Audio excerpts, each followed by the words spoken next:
Hello and welcome to Random Offense. I am Ethan Strauss. This is the place where we explore the overlap between sports, culture, sometimes even politics. It's quite a remarkable place on this day. This might be called the Kawhi Leonard, Steve Ballmer Clippers episode or something more catchy. I can't help but find this scandal, this breaking scandal that emanates from Pablo Torre's reporting to be just endlessly fascinating. I can't stop thinking about it. And I'm so happy to be joined by Joe Pompliano of the Huddle Up Sports Business Newsletter. I'll do my little monologue thing before bringing him on. And I'll just say, Steve Ballmer, tech tycoon, Microsoft man, has changed the NBA drastically just by his presence alone, even without the aforementioned scandal that's currently developing. Just by stepping into the scene when the Clippers were sold in 2014 on account of then disgraced racist cheapskate owner Donald Sterling being forced out of the NBA, the entire ecosystem of the league was disrupted by Ballmer's money alone. Usually an owner of this wealth level does not get to own an NBA team. That might strike you as strange, right? I mean, aren't owners the richest people by definition? Yes, but there are limits. And I cite an example that I had to report on. I shouldn't say had. I quite enjoyed reporting on it. When the Golden State Warriors were sold in 2010, similarly rich tech tycoon Larry Ellison wanted to buy the team. Everybody thought he would be able to buy the team because nobody could compete with his financial resources. But lo and behold, the team was actually sold to Joe Lacob, who wasn't even a billionaire back then. Now, when I talked to then dearly departed, I should say, commissioner of the NBA, David Stern, he said that it was akin to cloak and dagger, that there is some interior self-dealing, that the NBA perhaps might have guided it towards Lacob for whatever reason. And I think looking today, we might know that reason, that Steve Ballmer of the Clippers has a net worth perhaps that exceeds all the different teams' valuations, throws things off. It throws things off to the point where the NBA has taken steps, measures to counteract just this man's wealth. You can't prove it, but it's what I'm told. They've got something called the second apron, a salary cap by other means, just to prevent the sort of spending that Steve Ballmer could do to blow the other NBA owners out of the water. And that brings us to today's scandal, and it brings us to our fantastic guest, Joe Pompliano. Let's get him on. And by the way, ladies and gentlemen, Joe told me that I might be surprised by his take on this Kawhi Leonard story. So, hey, Joe, excited to have you. Excited to hear about your novel perspective on this fascinating matter, sir. Thanks for having me. This is just a crazy story, but I think I'm not convinced. My take is that I'm not convinced that anything's really going to come of it or that he even necessarily did it. Oh, okay. Well, And hold up there, Joe. Hold up there. We're going to get into it. I just want to give a little bit of expository that we can jump yeah, into. So I'm going to take a clip from Molly Morrison over at Bleacher Report, who did one of these expositions. We can watch it.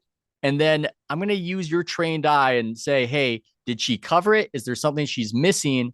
And we'll get into your theory about why Steve Ballmer, potentially innocent. Let's watch. This Kawhi Leonard story somehow just keeps getting crazier, so let's just break down what we know so far. It all started when Pablo Torre discovered that around the time Kawhi signed with the Clippers in free agency, he also signed a $28 million deal with a company called Aspiration. Aspiration had raised approximately $600 million, including a $50 million investment from none other than Clippers owner Steve Ballmer. It's alleged that Kawhi's contract with the company was a no-show deal intended to circumvent the salary cap. Basically, NBA contracts have a limit to how big they can be for fairness purposes, so it's alleged that in order to get around that, Kawhi signs this no-show deal with this fraudulent tree planting company. FYI, Kawhi was not planting any trees, he wasn't even promoting the company. Although the Clippers do have this hilarious old tweet from Kawhi's birthday saying that for every like and retweet, Aspiration will plant a tree. Now, Steve Ballmer says that he was defrauded by the company too when he made them a sponsor of the Clippers. And he says that he had nothing nothing to do with Kawhi signing an endorsement deal with them, and that there is nothing unusual or untoward about a player signing an endorsement deal with a team sponsor. Remember, Kawhi has never publicly endorsed Aspiration. Yet, Pablo found that he did sign a $28 million endorsement deal to be paid quarterly over 4 years. But according to the Boston Sports Journal, there might be even more money at play here. Leonard allegedly also cut a side deal with Aspiration to receive an additional $20 million in company stock. At this point, the $48 million commitment to Kawhi by Aspiration and Steve Ballmer's $50 million investment stand as two separate transactions. And the NBA is currently investigating if there is a connection that circumvented the salary cap. And now we wait and pray that Pablo Torre doesn't find any incriminating information on our favorite teams. Okay. That was quite an exposition right there. I think she covered a lot of it. Many people, Joe, are concluding that Ballmer seems guilty. How is there an investment in this sham company that is roughly equivalent to what Kawhi Leonard is getting paid by this sham company that no longer exists? It looks bad. People are screaming for blood. Laker Nation feels they've been deprived of Kawhi Leonard's services due to this sort of chicanery. And you think that Ballmer is innocent? How much is he paying you, Joe? What's going on, and through what companies? I wouldn't say that I think he's innocent. I think that likely nothing is going to happen, and I'm not convinced based on what was presented that he did it. And I wish that video was very good, but I wish it would have explained more about the company itself, because I think that's a very key part of this story. So for people that are watching, listening, whatever, that aren't familiar with that side of the story, the company is Aspiration. I understand why Pablo called it a fraudulent tree planting company, but that makes it sort of sound like it's a local landscaping company in LA that he was funneling money through. Aspiration was, by all accounts, a multi-billion-dollar business. It was started by 2 Harvard graduates, very legitimate, we thought, right? We thought, yes. But it turns out they were doing a lot of illegal things. It was essentially a total scam. And I think it's helpful to maybe understand some of the illegal things that they were doing, because it points to the fact that they could have done something so dumb as to give someone $28 million, potentially more, without doing anything in return. So a few of the things that they did were, at one point in time, they were going to go public via a SPAC at a $2.3 billion valuation. When they did that, they claimed that they had $250 million of cash that they were using on their balance sheet. When the Department of Justice investigated them, it turned out they had less than $1 million of cash on their balance sheet. Slight discrepancy. So they lied about that, which is obviously pretty important, going from $250 million to $1 million. That's a huge lie. Another thing that they did was they would commonly get companies to sign letters of intent, essentially saying that we're going to use your services. But those letters of intent, importantly, were not actual real businesses. So they would go to a company, they would say, hey, you should sign up for our service, pay us some money, we'll offset your carbon emissions by planting trees, pay us $1 for every tree, we'll buy that tree for 10, 20 cents, whatever it is, and pocket the difference. Companies would sign those letters of intent while they were negotiating or considering the decision. They would then use those letters of intent to go sign more clients, essentially lying about clients and income that they had generated to get more clients. It's essentially a Ponzi scheme, right? Yeah. So that's number 2. They were lying about how many clients they had, how much income they were making. They claimed at one point they had hundreds of clients, when in reality they probably only had a handful or a dozen. Then they were also paying celebrities. So one of the ways that these carbon credits work are they certainly work for businesses. The Clippers claim that they were carbon neutral, right? The arena was carbon neutral. Meta at one point famously publicly announced that they were buying, I think it was 6.75 million carbon credits from this company to offset their carbon emissions. But outside of companies, individuals also do this. A lot of wealthy individuals that fly private will buy carbon credits to essentially say, I'm carbon neutral, so public doesn't come after them and say, you fly a private jet, et cetera. Yeah. So what they were doing was they were doing endorsement deals with celebrities, primarily in Latin America, conveniently, to pay them money. But in return, those celebrities would send them back a portion of the money as business. So they were inflating their business even more by signing endorsement deals. So that excluded, I think there's more to the story potentially with Kawhi where maybe that happened, maybe it didn't. Yeah. But my point is simple, right? This company was doing a lot of fraudulent things. The one of the co-founders has already been found guilty. He's going to be sentenced to several years in jail, potentially decades. And it was a Joe Sandberg is the guy you're referencing. Yes, continue. Yep. Yes. Yeah. So they're going to be they're going to jail, and it was a big crime. So I think on the surface, it certainly looks bad. And I certainly think that there may be some sort of under the table dealing here. But I think it's going to be very hard for the NBA to prove that Ballmer's money went to the company, that money went to Kawhi Leonard as part of salary cap circumvention. Yeah, I think it looks like blue chips, but the reality might be a little closer to a Coen Brothers movie, or maybe even Succession if you're open to theories that they got involved on the Ballmer side into this whole climate company business because his son is into that sort of industry. There are some particularities, though, that are just hard for people to completely dismiss. One of them is that Kawhi Leonard, it just seems like the only stipulation of his contract with Aspiration, this company that Ballmer invested money in, was that he had to continue playing for the Los Angeles Clippers. Now, that's not an unusual stipulation for local contracts, but this business doesn't seem altogether local. And the other stipulations where Kawhi Leonard effectively doesn't have to do anything else if it's not in accordance with his beliefs, I believe was the contractual language. It's very strange and it looks bad. Now, as an aside, if anybody's in here, we will eventually take questions, but we've got a lot of trees to plant here, as it were, before we can get to something like that. I think that part combined with how much money is just hard for people in the league to swallow. That's a lot of money to move. Now, I don't know what you're hearing, but I'm calling around. I'm getting the side of people who are pro Ballmer. I'm getting the side of people in the league. And one thing I keep hearing over and over again is that this isn't in accordance with how they view Ballmer. And I think that matters. I think that's a piece of the puzzle. That doesn't exonerate him, to be clear. That doesn't mean he's innocent. It's just something I continue to hear, and it's not even something I would expect to hear. I believe there are owners, if they were caught and this was the accusation, there are people who would tell you, yep, that tracks, or doesn't surprise me at all.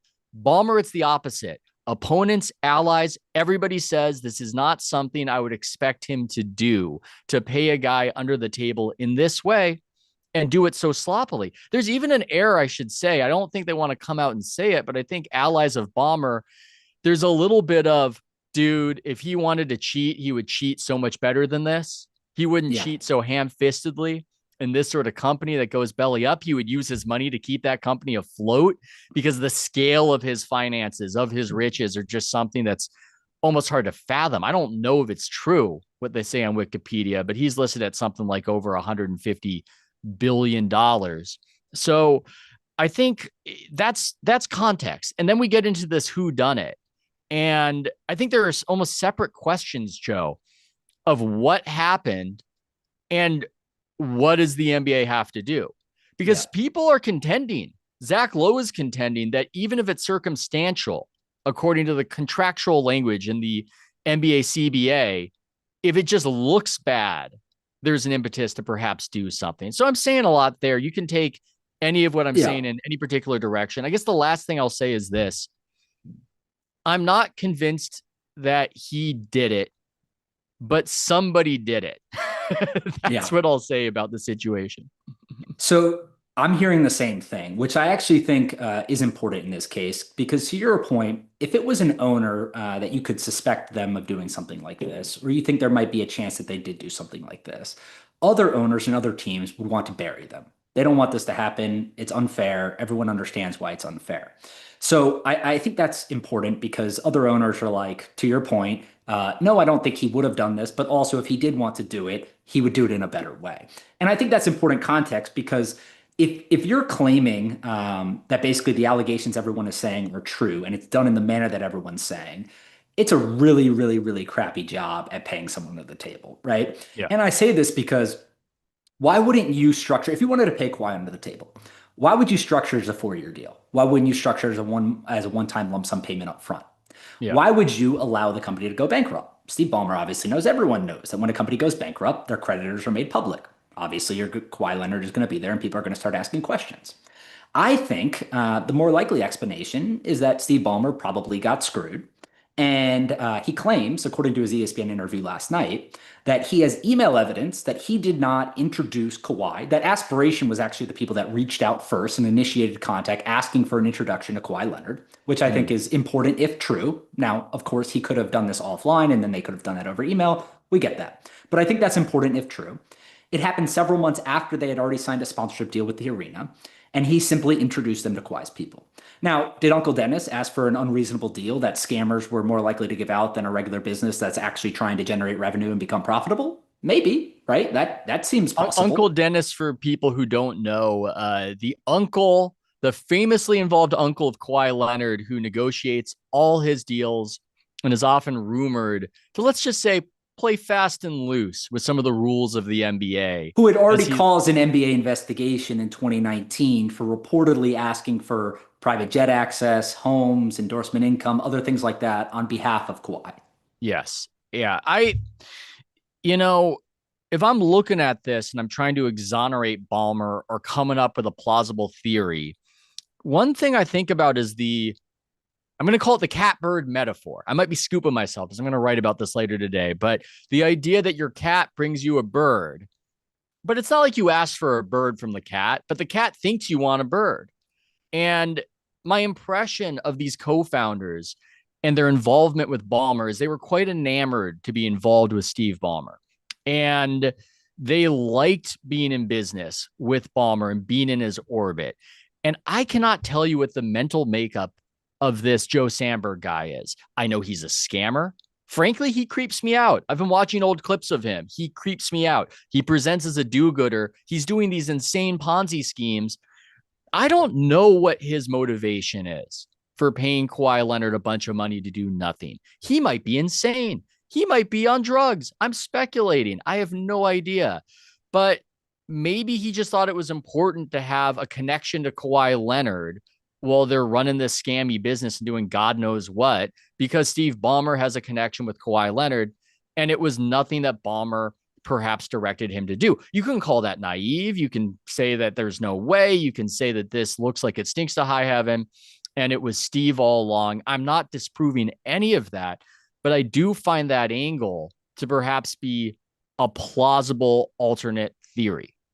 Yes, and I would say that the other thing that people need to consider in this is the financial transaction that Steve Ballmer did with the $50 million.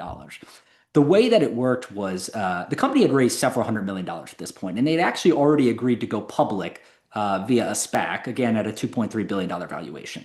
Steve Ballmer, you just talked about it. He's worth over $150 billion. I looked it up before we jumped on this call. His family office, these are online numbers from several years ago. It's probably much higher now, but had assets under management of $85 billion. So his family office is managing $85 billion.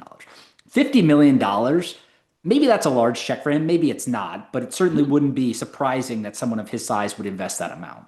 Also in the context of receiving a $300 million sponsorship from that same organization.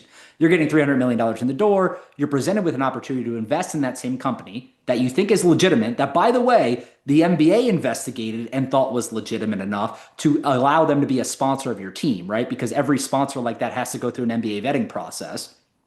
The NBA came back and said, okay, they can proceed. Now, that's not to say the NBA's process is ironclad. They allowed FTX through. They've allowed other people through too, right? But they vetted We'll table that. I think there are a lot of sports fans who think the NBA might have powers in excess of what it actually has, but continue. Absolutely. But my point is simple, right? Is that the NBA vetted them. They signed a $300 million sponsorship deal with your team. And then you're presented with the opportunity to invest $50 million in that business that you think is legitimate. So it seems plausible, in my opinion, that Steve Ballmer would have his team of associates, analysts, whatever it is, look into the company and their financials. The financials they would have been presented with would have been fraudulent and looked good to other investors. Obviously, they raised hundreds of millions of dollars. And the way the SPAC works is Steve Ballmer would have had an opportunity to sell his shares at a significant premium shortly after the company went public. So if you're Steve Ballmer and you're sitting there and you're saying, okay, I can invest $50 million in this business, something that I believe in, his family and his foundation have invested in carbon credits before and making the world and impacting climate change. So it's something that he believes in personally. Plus, he has the opportunity to make money doing it. That sounds like potentially you might invest $50 million into it if you're Steve Ballmer, right? So I think there's an opportunity to look at this and say, okay, it makes sense to invest. And then is it possible that they went out and did this deal with Kawhi Leonard for the reasons that you just mentioned, which is to have a leg up with Steve Ballmer? Maybe he's going to invest more in the future, whatever it might be. Or that the company was trying to do these deals, so it didn't get back to him either. I mean, there's an opportunity for Uncle Dennis, again, to sort of pressure them and try to get a better and better deal under the assumption that the company doesn't want him to go back to the Clippers and say, hey, I know you introduced us to them, but they say they don't have any money for this. This is not possible. You know, I don't think the company's doing well, whatever it might be. But we're dealing with scammers here, so it's hard to determine sort of where their moral compass was. We're dealing with scammers, and I got to say, I don't know Uncle Dennis, but I wonder if he's the sort of guy who knows a scammer when he sees the scammer and plays on that vulnerability. And might be able to take advantage of them, yeah. And might be able to take advantage. And again, these are theories. We're speculating. Yep. There's I have 3 competing theories right now in my mind of who might have done what in this grand whodunit. I think it's interesting. I think part of what's amusing as I talk to people behind the scenes is the want for the NBA to weigh in as this authority. The NBA is always talking about, we are doing an investigation. And I think because their authority in the minds of fans, there's this assumption that it's a real authority because they can dock Draymond Green 5 games, that they've got the powers of Uncle Sam. They're not going to raid the offices of Steve Ballmer that manage $85 billion in assets. I'm sure they will investigate. Perhaps they will ask some questions, but they can't just access documents and obtain proof of things in the way that the federal government can. And then there's this additional question of whether they even want to. Do they want to find any? Yeah, that might be the more important question here. I don't know if they want to. Well, so quickly on that, I agree with that point largely, and I think that's another important piece of this because one thing that people need to understand is you talked a little bit about the clause in the contract. Now, certainly it's not normal to have belief, not capitalized, not defined in the terms, basically giving Kawhi an out to not do any work.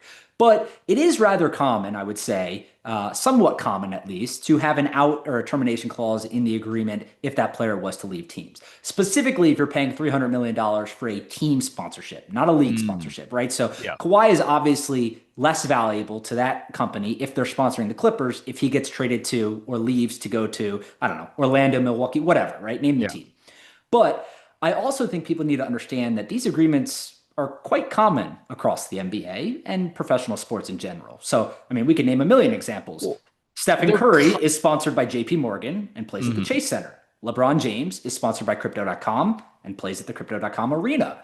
Patrick Mahomes, State Farm, Oakley. Those are chief sponsors, right? So there is a lot of overlap between team sponsors and individual sponsors. And a lot of times those come through introductions because the company says, if we're already spending X on the team, we might as well activate with the player as well and pay them a sum as well so we can use them in commercials, ads, signings, whatever it might be. That also goes both ways. Maybe it's State Farm and Oakley went to Patrick Mahomes first, and then it goes to the team. So there's sort of this mutual relationship there. And this is a long-winded way of agreeing with your point where you said you don't know if the NBA wants to go that far into this. And I don't necessarily think they do. And I don't think other NBA owners want them to either. So in this instance, where you're an NBA owner and you see someone circumventing the salary cap, the traditional mindset would say they want him dead. They want to kill the franchise. They want draft picks. They want the player voided. They want potentially even sell the team. Who knows, right? They want everything. But I think the situation is a little bit different because a lot of players and a lot of teams are doing similar instances, not necessarily avoiding work and no-show jobs for large sums of money, but they're mingling those sponsorships with players. And there's usually a general assumption that if you're a big-time player, you go to a big market team, there's going to be endorsement deals to be had with some of the team sponsors. But I also think it opens up and sets a precedent where the NBA then has to look into and review all potential endorsement deals that are done by players that overlap with team sponsors, which I think is a very tricky situation for the league to be in and somewhere they, quite frankly, don't want to be.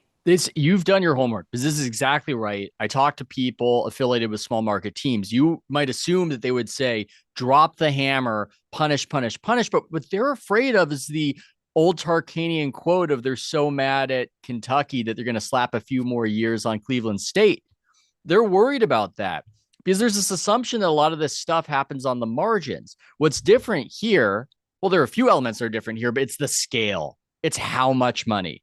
But it's Kawhi. He's the least personable person in the NBA. Well, that's another topic I wanted to get to, where it's interesting how pejorative the conversation about Kawhi in conjunction to this is, because talking to a GM last night, he was saying to me, it is weirdly unfair to Kawhi. And if it was somebody else, I don't think we'd be that negative about the player.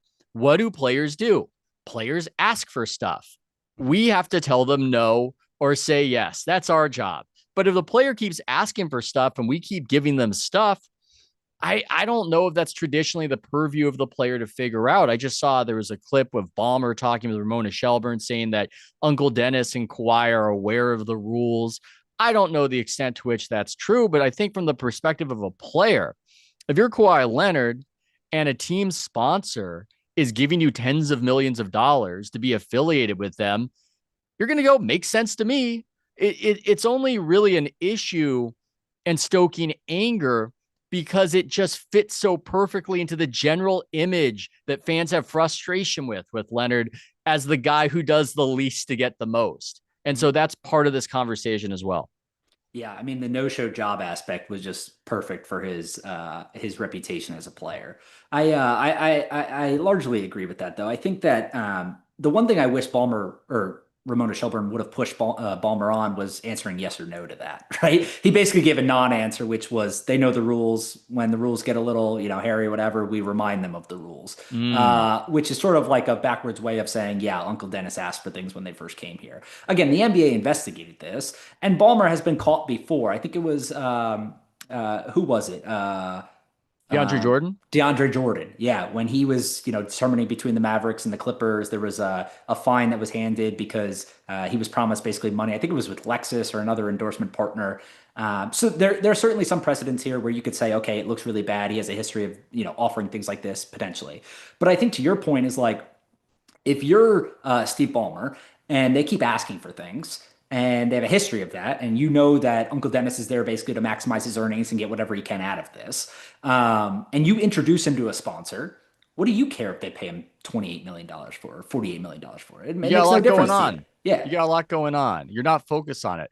Now, if I'm to come up with a theory of how it could have been Steve Ballmer, which many people are assuming based on the circumstantial evidence, but a theory that actually aligns with the information that I'm getting, I would have to come up with something like this. I believe the people, because it's all above my pay grade, I believe the people who say that if Ballmer were to do this by the standard channels he does this, it would look so much cleaner. It would not look this sloppy. But maybe, if we're accepting the premise that this is so out of alignment with Steve Ballmer and his values, his maybe own self-conceived values, maybe that's why it was so sloppy, that this was something, the competitiveness got the better of him. He did it on his own. He didn't invite his inner circle to be part of this whole thing. He did it slapdash. He was ashamed. Maybe that's some sort of theory if I'm going to pin it on Steve Ballmer. And again, we're talking very speculatively. We're imagining scenarios. I don't want this taken as I think this is what happened. But if it did happen, I would have to imagine it happened something like that. The thing I always go back to is I have a really hard time believing. And again, it feels sort of silly to say he didn't do this because he would have done it better, right? Like maybe that's true, maybe it's not, but certainly people do stupid things when they're competitive, and we all know Steve Ballmer is competitive.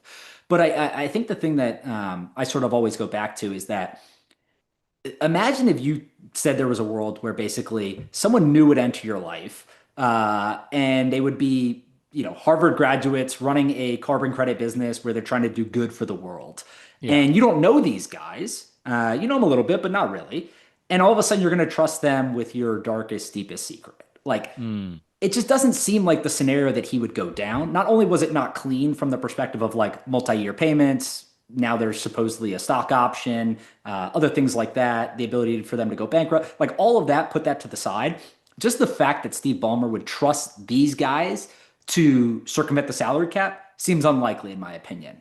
And when something seems so unlikely, it probably is unlikely in my opinion. Now, again, that's not to say that he didn't do it. I just think that a lot of the stuff that was presented is certainly bad, but I didn't see anything that was like to why this is what happened, right? The only thing that was close to that was one of the employees saying we were told this was to circumvent the salary cap. Maybe Mm. that was true. Maybe it wasn't true. Maybe Ballmer said it. Maybe someone else said it. Maybe the founders of the company said it. Maybe the founders of the company just wanted, to your point, get in Ballmer's good graces.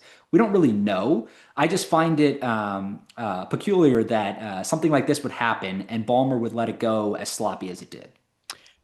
I hate to do this extemporaneously, just cast suspicion on people without evidence, but this is what people are telling me. I'm saying it with the caveat that there's no proof of these things.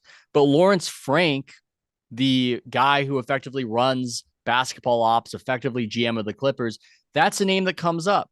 That's a name that came up when the Clippers were heavily recruiting Kawhi Leonard away from the Raptors. That would be called tampering, by the way. That's in theory a circumvention of the rules of the CBA. And so I bring up Lawrence Frank, not to say there's any evidence that he did something like this, but just to float the theory that what if somebody in NBA ops knew the people at Aspiration and under the level of Ballmer scrutiny to keep Kawhi Leonard were brokering something like this? Is that a crazy theory to throw out there? Certainly possible, plausible deniability, right? Of basically saying, hey, I didn't know anything about this. Someone else did it. Yeah. And if Ballmer doesn't know anything about it, then maybe he's free and clear. Maybe they find someone else knew something about it. But I largely agree. It's such an interesting and fascinating situation that has picked up so much steam because it's a lot of money to a guy who is not known to do any endorsement type of stuff. He was literally paid to do nothing, and it came essentially directly from Ballmer when you trace the funds of the amount of money he invested to out there. But I think if you're Ballmer, like, and you can just zoom out for a second, there's plenty of theories as to why he would have invested in the business, notwithstanding the $300 million sponsorship deal that they reportedly signed with the company. But also, the second they found out that they were fraudulent, they cut all ties with the business. They were listed as the biggest creditor in their bankruptcy filing. So it's difficult for me to say that Ballmer would have given them this much money, a simple directive to pay Kawhi, and then them go bankrupt, not be able to do that. It doesn't And make get him in trouble. Yeah, it doesn't make a lot of sense. It doesn't make a lot of sense. It looks really bad, but it also doesn't make a tremendous amount of sense. And at the same time, you almost feel like something is still being hidden on the Ballmer side or the Clippers side. I saw people saying he should go on Pablo's show instead of doing a sit down with Ramona on ESPN. I disagree with that. As somebody who quite enjoys Pablo's show, and Pablo, barring something unforeseen, should be on my show on Thursday. Very excited about that. I don't think that's the best move for Ballmer. I'm not trying to screw up Pablo's show, but I don't think that's the best move to get the screws put to him, to get put in some of those uncomfortable situations that Mark Cuban got put into in defending him. I think it makes sense to go on ESPN, to talk to Ramona, to advance a counter narrative. And I think the best tool at his disposal in this counter narrative is that these are scammers, that it's fruit of a poisonous tree. And I don't just think that's rhetorically powerful, though I do think it's rhetorically effective. I also think there's something to that is diligent and as thorough as Pablo's reporting is. The lion's share has to come from people who are working for a giant fraud Ponzi scheme of a company. And that's something that's going to be weighed if you're trying to win in the court of public opinion and maybe in the court of the NBA Governor's Board. Yeah, I feel like there could be another theory here that is why I mentioned the influencers of Latin America before, by the way, because I think we're all discounting. I mean, we've already talked about him a little bit, but Uncle Dennis in this situation, just the fact that we know based on the filings, and Matt Levine and Bloomberg talked about this the other day in his newsletter, was basically the idea of what I mentioned earlier of them paying Latin American influencers or celebrities basically, and then getting some of that money back to make it look like they were generating more income, basically through shell corporations and things like that. Isn't it possible that something like that was happening with Kawhi? Right? Like if they were already doing it with other celebrities. Plausible. Again, not saying that's what happened, but we're not on Steve Ballmer's payroll, people, to be clear. We're just trying to be honest. We're trying to be objective. We're trying to be neutral. But yes, we're trying to figure out why things don't line up because, again, this would just be so flagrant. It'd be so strange. Now, do you think there's another angle? This is something that I thought Pablo's podcast did a good job on. It's almost the totem of another era. It's a very recent era, but it's almost an echo of something that no longer exists. Let's call it late pandemic, early Biden era, we already now have these two instances of do-gooderism, kind of corporate philanthropy, but greed leading to scams and leading to people letting their guard down. Obviously, FTX, as you mentioned, and this, where it wasn't just a message of, hey, this is a great idea. You got to get in on the ground floor. This is going right to the top. It's the next Google. This is saving the world. You're not only a better businessman, you're a better person. And there's something about that message in that particular era that seemed to open up otherwise successful people who should have had every opportunity to actually take advantage of real opportunities. And instead, they get involved with this business. It would appear to be a pre-vibe shift scenario that we're getting an echo from, or am I overthinking this, Joe? No, I think you're right. I mean, if you're a scammer, the easiest way to make money is to make it sound like you're doing something good for the world, right? Yeah. Which is, I think, what they were doing here. And also, the other thing not to discount here is how much these billionaires and other people, how much they value the opinion of other people, right? Why do billionaires that fly private jets buy carbon credits? It's because they don't want to get yelled at for flying private jets. It's the same thing as to why Meta was doing it, the same reason why Steve Ballmer was even doing it for the arena. They want to look good when in reality, is it really making that much of a difference, especially if the company is not even planting the trees, right? Yeah, it's almost like that's almost more naive than whatever got them scammed in the first place. Yeah. The idea that anybody who would resent you for being a billionaire polluter would then buy but you bought carbon credits. Oh, never mind. You're great. I love you.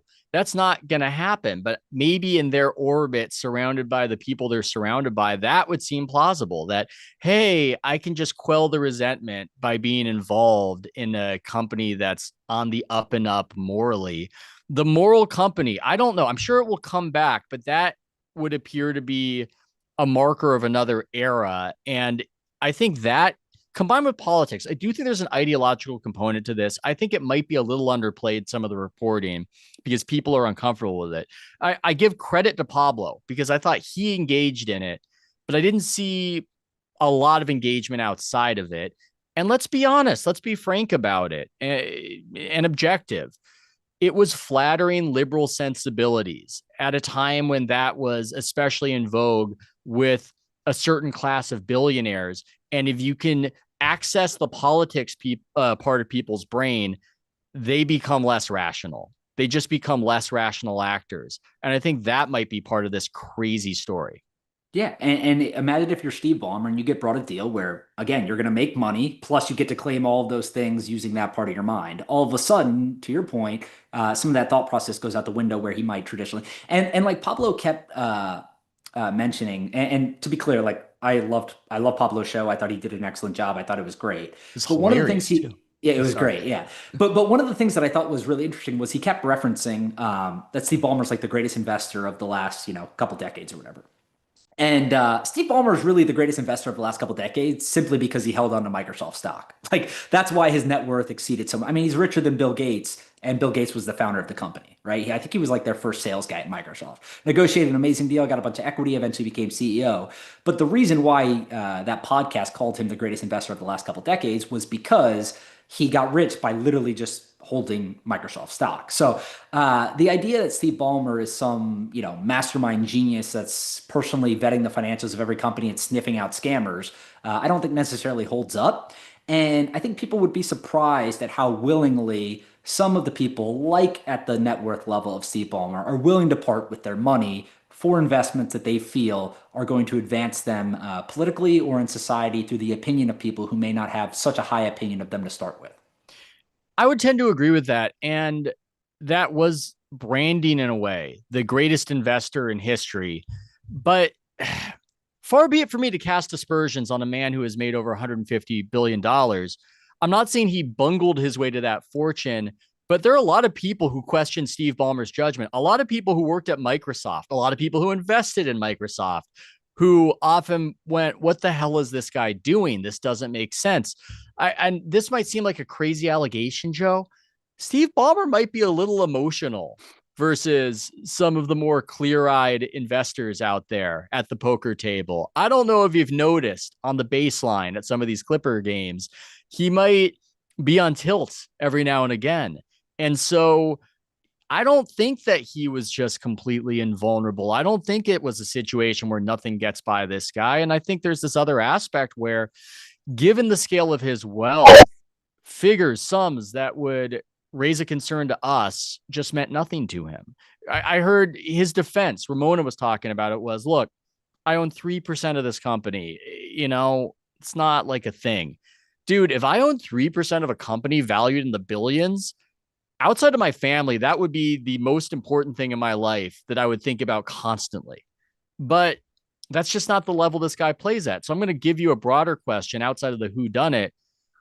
Did the NBA make a mistake by letting this particular fox into their henhouse? Is he just too big to be part of this? It's too destabilizing.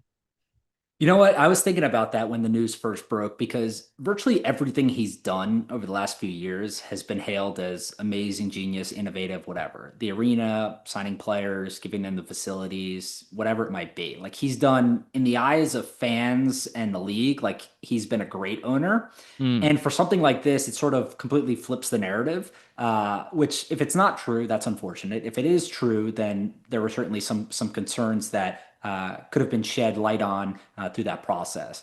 I think it goes back to the point you said previously, though, about all these rich owners don't typically get to own sports teams. And this might be the reason why, because you do have to play by a certain set of rules that, quite frankly, are sort of beneath Steve Ballmer to a degree, right? If you're Steve Ballmer and you have $150 billion, what's a salary cap, right? Like, you're probably thinking to yourself, like, I can afford this. What's the problem? I want to win. I want to do whatever it is. And you have to play within these rules, especially difficult with a player like Kawhi, who you're paying all this money to, sits out all the time, is injured. You're not winning. You're now without a bunch of picks and all these other things, right? So you get in a situation where you could easily, come up with a world where Steve Ballmer is too wealthy for the NBA. But I still think that's sort of at the margins at this point. I think it's too difficult to tell until we know if this is true or not. Because if it's not true, I would argue the opposite. I would argue he's been great for the NBA.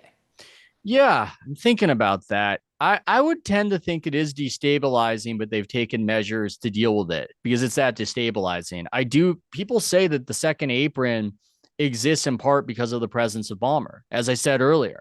So I guess they're using certain measures to sort of get around it, but it's hard to completely get around it. It really is. But my argument would be that the other owners enjoy that. They like that, right? Because it makes them spend less money. They can basically use that as a shield to pay less luxury taxes and profit more money on their franchise. Well, they're all these greedy bastards. They're already whining about how they got screwed out of luxury tax payments if there were illicit funds getting sent Kawhi Leonard's way. So yes, to what you're saying, they do care about that kind of thing. It's just interesting. It's interesting to me that they would try to prevent powerful people from getting in there. Here's the argument for why he might be too big for the NBA. Because right now we're considering whether the NBA will punish him. And the big elephant in the room is whether he's more powerful than they are. And how that manifests, uncertain. I mean, at a certain point, do you just pay enough? Like, I don't know. Like, theoretically, in my mind, if a guy has $10 billion, he can make your life horrible by paying a bunch of lawyers. I don't know what sort of legal advice that you get that's better than that when you have over $100 billion. But the assumption a lot of people have is this is an enemy that they don't want. He's too powerful. They don't want to go up against him. They can ding Dolan. They can force Sarver out of the league. They can chase Sterling away. This is a guy who has some authority over them just because of how big he is outside of this particular sandbox. Do you think there's anything to that? Yeah, I would largely agree with that. He certainly has more power than I would say any of the other NBA owners simply because of that wealth, but also his influence through other categories and other things that he's done. I just think that if you're the NBA, that's part of the reason why you're going to make this go away, as quickly and quietly as possible. Like, I wouldn't be surprised if sort of after this week, this is the last we hear about it for a long time. This is what a GM told me last night. He said to me, look, think of me when this happens. Think of me and laugh when this happens. This dies down, and then All-Star break. We're almost, but this is deep in the winter, late winter, All-Star break. You're nearly spring. One of the NBA's favored reporters, one of their handpicked reporters, at the NBA Board of Governors, whatever, All-Star, whatever, Adam Silver press conference, raises their hand and asks about the status of this particular situation. And Adam Silver says, we did our investigation and we could not conclude any wrongdoing. We take allegations of circumventing the salary cap very seriously, but we cannot punish people when there is a lack of evidence. And that's how this will be handled. That's the cynical take. That's the cynical assumption. I'm seeing other people thinking something will happen. I'm seeing Zach Lowe talking about other people saying the hammer needs to be laid down. But there's definitely a large cohort within the NBA who view it the way you view it and believe this peters out. And as fascinating as this story is, all the different wrinkles to it, that it's just in the best interest of the people involved that it goes away. And so therefore it will go away. It may be a cynical take, but it's my take now too, because I think that's what's going to happen. I just think the other NBA owners are probably a little bit upset because of what this does to them too. If you think about, we discussed this earlier, just like how this typically happens at the margins, right? If you go to the Knicks, if you go to the Lakers, whatever it might be, like there's an understanding that you're going to be getting introductions to different sponsors that work with the teams, that there's going to be an opportunity to maximize your income by making more money off the court, activating with current team sponsors. That's just what it is, right? Especially if you're a superstar player. There's no secret to that. Everyone knows that. I think the difference here is that Uncle Dennis and Kawhi potentially took it way too far, right? Which was like they made a ton of money for not doing anything. Where in reality, you want to make a good amount of money while doing very little. And they took it too far, which has now invited scrutiny on everyone else and the deals that they're doing with their players. And maybe Steve Ballmer knew about it. Maybe he didn't. Maybe he didn't want to know about it. But I don't think he wanted to invite that scrutiny on everyone else, because it invites scrutiny on him as an owner when he goes to the governor's meeting. And that's something that I think the NBA is going to take into consideration when they go through this investigation and how they choose to close the investigation and leak it. Well, I know James Dolan's perspective without ever talking with James Dolan about this, which is that if it was me, if it was us, oh my God, you'd be hearing that banned for life that Adam Silver said about Sterling. They do play favorites. They do pick and choose, but that's part of this game, man. That's part of this game. The commissioner of the NBA is a power center unto itself, and part of that power is related to selection. You select an owner, you bring an owner into the fold, they're indebted to you. They do what you want to do. They run the NBA the way you want to run the NBA. It's hard to get into the country club. So that's going to be your ally.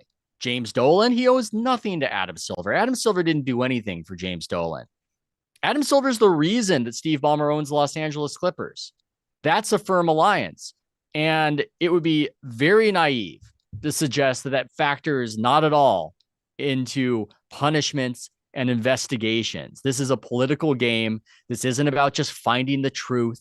This isn't about just what happened. When did he know it?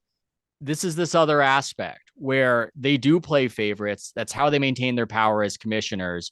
So that's yet another reason for why we would adopt the cynical take and think that I also wonder if the comes. Team's lack of success has anything to do with the potential punishment, right? Like if this isn't the Patriots, right? If you were the Patriots and you're cheating and you're winning a bunch of Super Bowls, and if the Clippers were winning NBA titles, like the hammer would probably come down more. But the fact that they didn't win anything with Kawhi when this reportedly happened, like maybe that gives them some leniency too.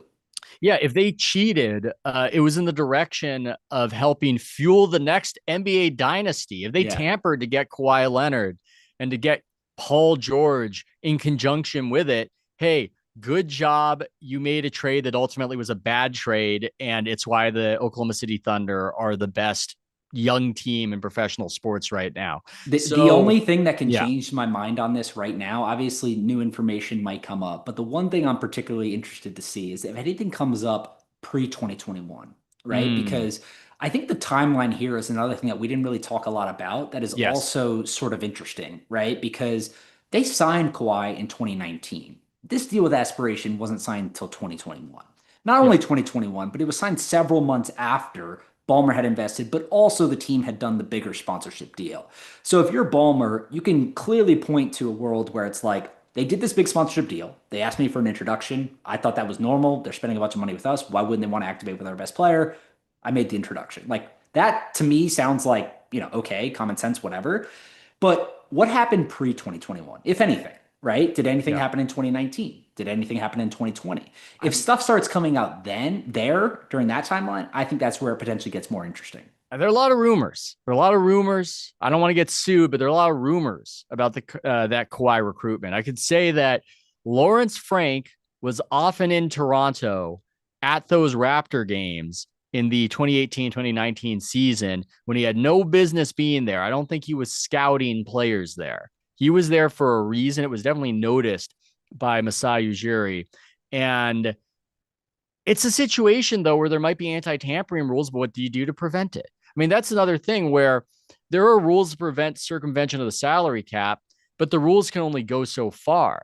If you allege that the Warriors make their free agents wealthier by introducing them to the Silicon Valley elite and getting in on investments before they go public, okay, but I don't know what you do to prevent a thing like that. So that's where tampering is in my mind. Yes, if there was something 2018, 2019, that would be different. But what's funny, Joe, is it's almost connected in the public's mind right now, the way it's being talked about, as though it was. Even though this fake fraud company didn't exist when Kawhi was initially recruited to the Clippers, it almost feels spiritually, at least to a lot of Laker fans, like that's what went down. As though Steve Ballmer went, hey, Kawhi, join the Clippers, and there will be a crazy sort of climate change company in a few years that's going to start. And then we're going to pay you about $50 million to the sham company if you just stick it out. It's almost like people are absorbing it in that timeline, even though that's obviously not what happened. Yeah, I loved your point a second ago about sort of the Silicon Valley elite stuff because you know this with the Warriors. Like, how many people have those players been introduced to that have got them in on venture deals that have made them a ton of money that they wouldn't have had access to if they played in Orlando or Milwaukee, right? Like, that is a perfect situation of some of these things that are sort of at the margins that you can't really quantify or even stop because they're hard to distinguish. It's social. It's the social stuff. Yeah, but it happens. You can stop. Steve Ballmer writes a check to Kawhi Leonard and calls it bonus time for $50 million. You can stop that.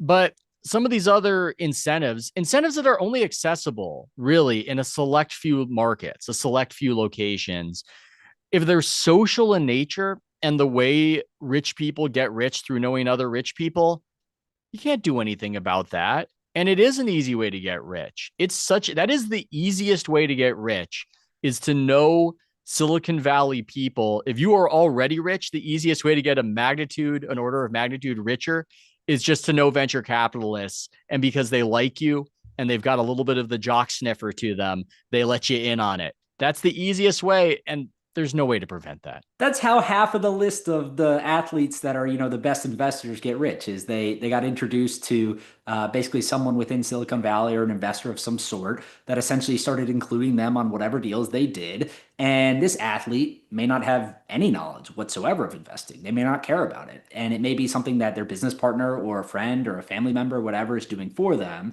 But then they get labeled as this sort of athlete investor, which, may not even be fair considering they didn't do any of the work for it, but they get rich off it, right? To your point, because the investors want to be associated with them. I always come back to the belief that I largely believe your kind of vision about how this may play out with Adam Silver sort of like letting everything die down, saying we looked at it, nothing's really going to happen.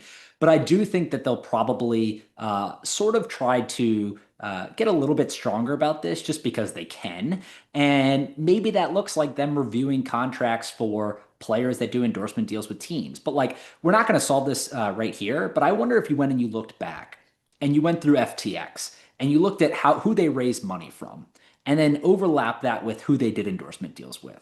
I find it hard to believe that there wouldn't be a sports team owner in there that invested in FTX, either directly or indirectly through a fund or a business that they're associated with, that then had some association with a player that was either on their team or in their league that got money from FTX. FTX handed out over $1 billion in sponsorships to teams, leagues, and players. Like, there's no way there's not any overlap. And if I'm Steve Ballmer, I'm looking at that and I'm saying, what's the difference? Right? Like, obviously that's, sort of the same thing. Maybe these guys did a commercial or something like that. And that's ultimately what got Kawhi in this mess is he didn't do anything. If he would have tweeted or if he would have done one single commercial, one photo shoot, one autograph signing, taken a picture planting a tree, honestly, if he would have done anything, we would not be talking about this because everyone would say they may have overpaid for it, but he did something, right? And I think that's ultimately what got him in the most trouble. Like, they literally couldn't have picked a worse person to do this with than Kawhi Leonard. Yeah, they might have overpaid for it, but so too did the Clippers. They're not the only ones to get scammed in this particular direction. So I love this story. I credit Pablo. There's still a lot of meat on this particular bone, even though we both agree the most likely trajectory, if we were to bet on it on Polymarket or whatever, is that Adam Silver just wants it to die down with some other rules to scare you other Cleveland States out there. Watch out, Indiana Pacers. Don't you have given a coupon to Tyrese Halliburton at St. Elmo's Steakhouse for a shrimp cocktail? You better watch it. Okay, well, before we close out, NFL, so much going on. What do you make of the whole internationalization of the NFL? I don't like it as an American football fan. Maybe I could be accused of xenophobia, but to your mind, is this a successful venture, or is this the NFL perhaps not making the main thing as they play in Brazil tonight? Yeah, I think to be determined if it's successful, and I mean, we can argue about what we think success actually looks like. To the NFL, I imagine they would say success is more money, which potentially it brings that. I think it's to be determined. It's no secret they want to create a 16-game international schedule and then go sell those rights. If that ends up working out, sure, great. But I sort of lean your way. It was kind of cute, right? When they did 1 or 2 games a year international, like, cool, give it to London, no problem. Some American fans can use it as an excuse to go on a vacation.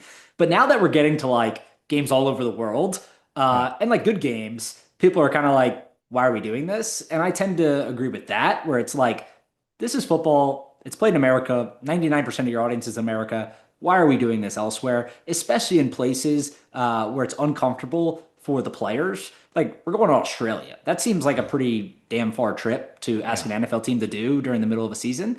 But it doesn't seem like the NFL is going to stop anytime soon because they see a world where these games are going to become a full schedule and they're going to be able to sell that.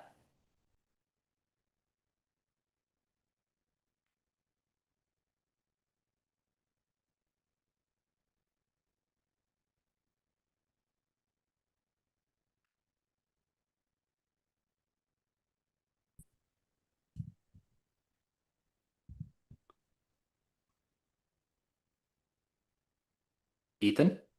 Oh, I'm back. I don't know if I'm fritzing or you're fritzing. I guess it was me, perhaps. Well, I apologize for that. Maybe we should start to wrap up if we are experiencing technical difficulties. I'll give one xenophobic football.